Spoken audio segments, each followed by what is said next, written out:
What's going on? Welcome to QVO Games. My name is Juan. Thank you for being here. I appreciate it so much. This video is going to be about the games coming to retail the week of March 17th. We don't have quite a lot of games. We only have 3 games releasing this week that I can find exact dates for, and one of these actually was pushed back from last week to this week, and I'll update you about that in this video. Let's get this video going. Let's make this a short video just so you have your information and you know what's coming up. Keep in mind, I am covering the games coming to retail in the US. Last thing, keep in mind, if a game's release date changes, I'll make sure to update you about that change in its new respective video. Awesome. Let's go straight into games. First things first, now releasing on March 20th is Printing Press. Previously, I mentioned in last week's video, Printing Press was coming out March 15th. The release date did get pushed back, so now is going to be a March 20th release date. To retail stores, you can buy it. Looks like you can buy it on Portal's website now. However, to your local retail shops, it's going to be on March 20th. I already went over this game a little bit in the last video, so I'm not going to go too deep into it now. But Printing Press is based in the same realm as a game that came out last year, and the game was Gutenberg, which you're kind of like making beer and bread kind of thing going on. You had like a head-to-head game going on. This is going to be a little bit different, but based in the same universe. Keep that in mind. Look up some review content and some videos, because there's plenty out there already as it is. This Printing Press coming out to you on March 20th, updated from March 15th. Coming up next is going to be Qawale Mini, coming out on March 20th by QVO Games. I might be saying that wrong. Qawale, I think it's Qawale. However, it's an abstract strategy game. These games are really cool. There's been a lot of these type of games, and the reason why I like these kind of games, I was always a really big chess player. Like, I love checkers, and then evolved into chess eventually when I learned how to play chess. And I always liked that. I've always liked chess and like the abstract strategy games like that. My biggest thing about those games is that it becomes eventually, after you get really good at those games, it becomes like a memory game more so than like a regular board game experience. You're just memorizing every single move, and it's who knows what moves are coming up next, or like a specific strategy. That's what I learned. I learned a lot about that actually in college in my philosophy class, which is kind of the reason why I kind of love chess and I studied chess so much. Qawale is an abstract strategy game. Eventually, specific moves are just kind of always said. There's always the right move to do. There's no randomizing this. There's no random way of playing. You just kind of have everything set up. At least that's what I got from reading the rules of the game. I think this stuff's cool. So your goal in this game is going to be, there's going to be 8 stones in their color, right? You're going to have the darker color tone and the lighter color tone. And there's going to also be white tones, lighter tones, and your whole goal essentially is to line up a 4 in a row. But when you grab a pile of stones and you move them to specific places, you're kind of moving them all in order, right? You're not just grabbing one and putting it down. You're grabbing everything from that stack and moving it. The strategy, of course, is trying to like pinpoint how you're going to be moving these stones over. Well, I think they're called pebbles. They're called pebbles in the game, but they're called pebbles and stones. So we're gonna go with stones, and your goal is to get 4 in a row. Right, it's kind of like Mancala almost. I used to love Mancala so much. I thought it was such a fun game back when I used to play like regular, I guess, normal board games, not just modern board games like I do now. And that's kind of the gist. You grab the pile of stones and you go over and lay them down. Your whole goal, get 4 in a row. I like this game. It's super cool. This is the mini version coming out to you. This game's already out in a regular version, but a mini version, of course, more portable, easier to bring around. Always great when you're waiting in lines. You go to the theme park, and you're like maybe grabbing a bite, you play a quick game, relax, stuff like that. And that's what I like about mini or smaller games. Qawale Mini from QVO coming out to you on March 20th. Moving on to Avante Carde by Resonum coming out to you on March 20th. Avante Carde was it's actually a pretty cool game. I'm excited to talk about it. I got to play a demo at Gamma, and I own a copy, and I got to play a demo at Gamma. They demoed it for me and taught me how to play, and I think it's super, super cool. In Avante Carde, it's a deck building game at heart, and your whole thing is you're collecting an eccentric collection of avant-garde art. And you kind of need to show it to the public. But as you play, and let me bring out this picture. Let's not go to the carousel, but go down. Perfect.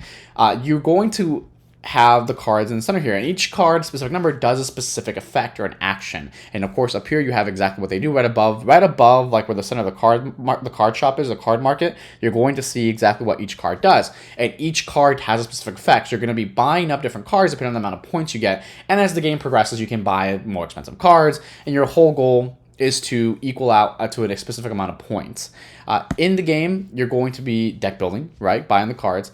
And the coolest thing about it that I really, really enjoy is the game, like if you see in the middle of the way, it kind of rolls out, right? Like you see it, everything's laid out in front of you. The game also rolls, but you literally roll it back to put it away and then roll it out to kind of bring it out. It always puts away and sets up really easily and fast. I am always such a little I guess I would say almost like a nerd almost, but I'm so impressed all the time with stuff like that. I love it. I love it when like things do things different like that. And I think that rollout thing has been done at least once before, I want to say, and that's not even on top of my head. That's not even at the top of my head. I think it's been done once or twice before, but I love the way it's kind of coming back now and being done perfectly. Avante Carde is a really fun game. I really like it and enjoy it. I know I'm like talking about it. I'm supposed to be biased in these overviews, but I really like this game, and I can't wait to shoot more content on it. I do have a copy, and that'll be coming out to you soon. That's the gist of it. It's a pretty simple and straightforward game, however, very fun and strategic. I really do enjoy it. Avante Carde by Resident is coming out to you on March 20th. Coming up next by Red Raven is going to be Sleeping Gods, Primeval Peril. Yeah, Sleeping Gods. Game's been around for a while. Well, Sleeping Gods, like the regular game has been out. I am saying that wrong. Primeval, and I don't even know why I'm saying that wrong. Primeval Peril. I have no clue why I can't speak today. It's kind of just the way it is. It's a Sunday for me. I'm filming this the day before you're going to be seeing this video.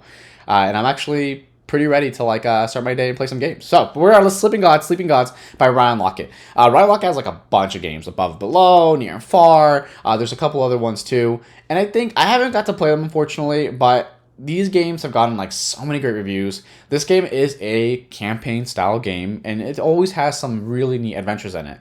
This specific game is a standalone adventure in the world of Sleeping Gods, so you don't need the base game to play. This is its own little game within itself. And in the game itself, you're just going through and you're taking your actions, of course, and you're exploring, collecting items, doing all the gist of that stuff with your character and such. It's a really short campaign for like 1 or 2 players. And then you can also split it to 4 if you include like the base game itself, which is the Sleeping Gods, the original one. I am really interested in this game. I love campaign style games. I love cooperative games as well. I also do enjoy competitive games. There's a soft spot for me for cooperative games, though. I do enjoy those. And those are easier for me to table as a thing. Cooperative games, I have a cooperative household where everyone enjoys cooperative games over competitive games. And when I want to play competitive games, not like I don't like them, I do enjoy competitive games. I have to go out and find that. So bringing a cooperative game to the table is just easier for me to do. And yeah, I'm really interested in Sleeping Gods. And if this is like a smaller, shorter version, this is actually a good way for me to kind of segue a little bit and like just dip a little bit into it and see if I like it, and then go bigger and buy like the base game and such like that. That's really the gist of it. Not much to it. There is, of course, a Dice Tower Studios review, so check out the review and find out if maybe this is a game for you or not for you. These specific videos are more so overviews. I do throw in my opinions sometimes about things that I've played, so you will hear that. But more than anything, most of these games, most of my opinions are, well, most of my overviews on this video are just opinions. So, well, they are just overviews of the games. I cannot speak today, and it's end of the video. So, Sleeping Gods, Primeval Peril, coming out to you on March 20th. Thank you for watching this video. I appreciate it so much, and you made it this far. You heard me. I cannot speak. I am ready for a restful Sunday, and I am prepared to play some games because I do have a game night later today, and I need to take a nap before I do that. So I am definitely, my brain is like on shut off, which is always fun because always fun because I like the fact that my brain's exhausted from everything I've done today. But at the same time, I have to get these videos out to you. Thank you for watching the video. If you are going to pick up one of these games, let me know in the comments below. Or maybe another game you've been saving up for. You've been saving up maybe a couple dollars every week to buy up a specific game that you've been looking forward to. Let me know in the comments below. I'd love to hear it. Thank you for watching the video. I appreciate it, and have a good one.